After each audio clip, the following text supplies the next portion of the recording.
السلام علیکم ورحمۃ اللہ وبرکاتہ۔ بسم اللہ الرحمن الرحیم۔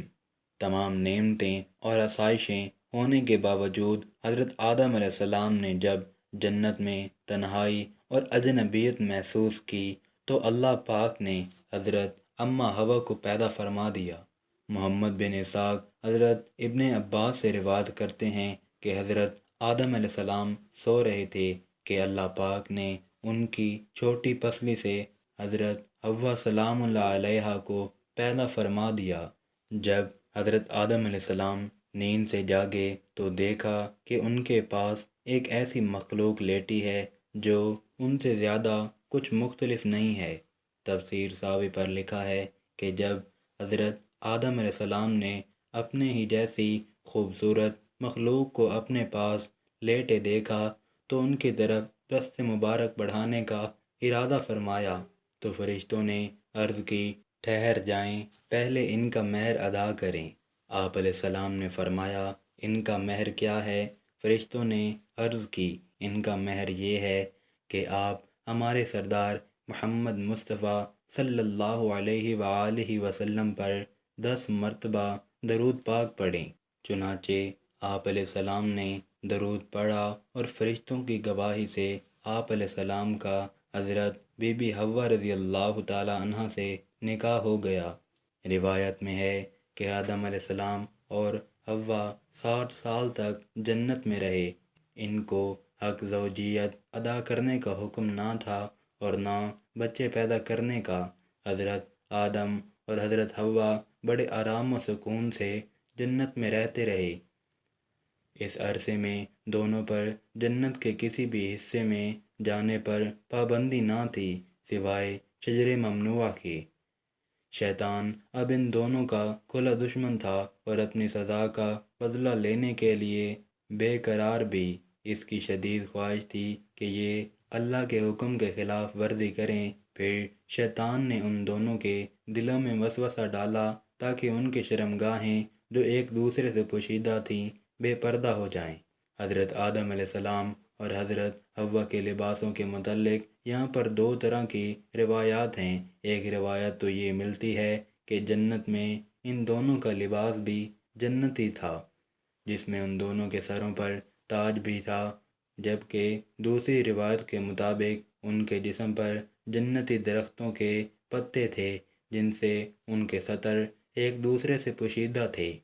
اب شیطان روز ان کے دلوں میں وسوسے ڈالتا اور ایک دن کہنے لگا، تمہارے رب نے تم دونوں کو اس درخت سے اس لیے منع فرمایا کہ کہیں یہ پھل کھا کر تم دونوں فرشتے نہ ہو جاؤ یا کہیں ہمیشہ زندہ رہنے والوں میں سے ہو جاؤ۔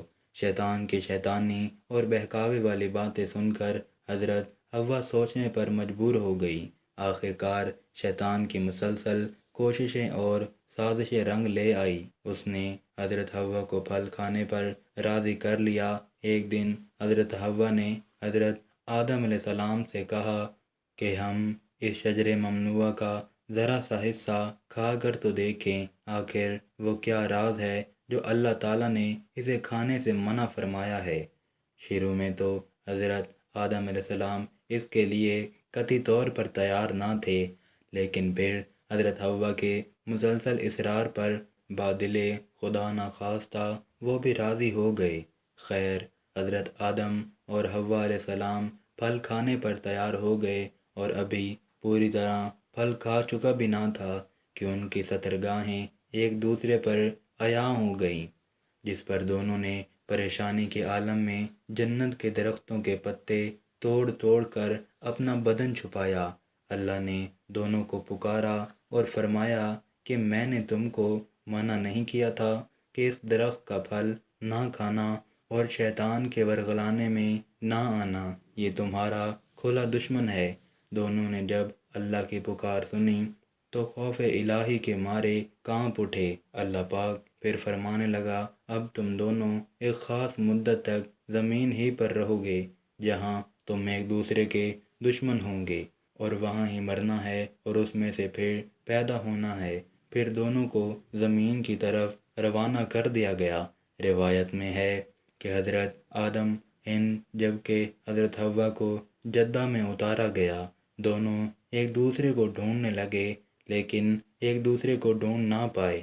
حضرت سعدی لکھتے ہیں کہ جب حضرت آدم علیہ السلام ہند میں اترے تو ان کے پاس حجر اسود اور جنت کے درختوں کے پتے بھی تھے جن کو انہوں نے زمین پر پھیلا دیا۔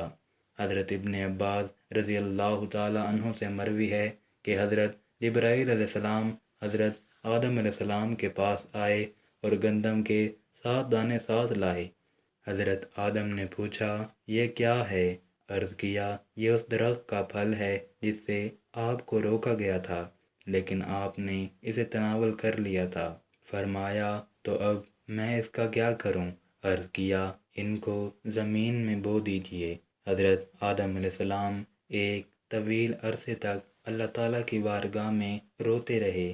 ایک دن اللہ پاک کو حضرت آدم علیہ السلام کے گریہ زاری پر رحم آیا تو اللہ پاک نے حضرت جبرائیل علیہ السلام کو بھیجا کہ آدم کو معافی کی خوشخبری سنا دو۔ حضرت آدم علیہ السلام خوشی سے سرشار بارگاہ خداوندی میں سر سجدہ ہو کر شکر بجا لائے۔ پھر حضرت جبرائیل علیہ السلام انہیں لے کر مکہ آئے جہاں حضرت آدم نے کعبہ شریف کی بنیاد رکھی اور حجر اسود کو کعبہ کی دیوار پر نصب فرمایا۔ پھر اس کے گرد طواف کیا۔ طواف سے فارغ ہو کر حضرت جبرائیل علیہ السلام انہیں جبل عرفات پر لے گئے جہاں حضرت حوا علیہ السلام تشریف فرما تھیں، لیکن اس طویل عرصے کی جدائی اور حالات نے بہت سے جسمانی تغیرات پیدا کر دیے تھے، چنانچہ دونوں ایک دوسرے کو پہچان نہ پائے، جس پر حضرت جبرائیل علیہ السلام نے دونوں کا تعارف کروایا۔ ناظرین، یہی وہ وقت تھا کہ جب پہلی دفعہ آپ کو حیض بھی آیا اور اللہ پاک کے حکم سے پھر حضرت آدم اور حضرت حوا علیہ السلام کو کثیر اولاد پیدا ہوئی۔ حضرت اماں حوا کے حمل سے جڑواں بچے پیدا ہوتے تھے جن میں ایک لڑکا اور ایک لڑکی ہوتی تھی۔ جب آپ دوسرے دفعہ امید سے ہوتی تو پھر ایک لڑکا اور ایک لڑکی پیدا ہوتے اور اس طرح پہلے حمل سے پیدا ہونے والے بیٹے کی شادی دوسرے حمل سے پیدا ہونے والی بیٹی سے کر دی جاتی، یعنی ایک حمل سے پیدا ہونے والے بچے سگے بہن بھائی قرار پائے۔ ناظرین، یہاں آپ کو یہ بھی بتاتے چلیں کہ اللہ تعالیٰ نے حضرت حوا علیہ السلام کو خود ہی حضرت آدم علیہ السلام کی زوجیت کے لیے پیدا فرمایا تھا، اس لیے نکاح پڑھانے کی ضرورت نہیں تھی، بلکہ اللہ پاک نے فرشتوں کی گواہی میں حضرت حوا علیہ السلام کو حضرت آدم علیہ السلام کی زوجہ بنا دیا تھا۔ قرآن پاک میں اللہ تعالیٰ نے حضرت حوا علیہ السلام کے لیے زوجہ حضرت آدم کا لفظ استعمال کیا گیا ہے۔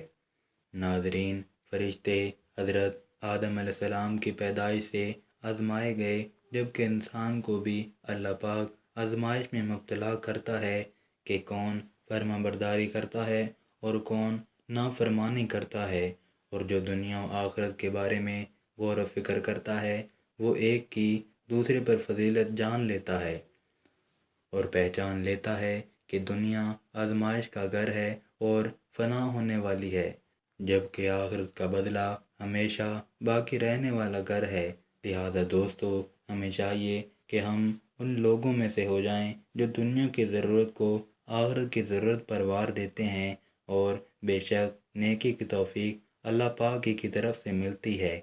اللہ پاک مجھے اس ویڈیو کو دیکھنے والے تمام افراد کو گناہوں سے دور رہنے اور نیک اعمال کرنے کی توفیق عطا فرمائے۔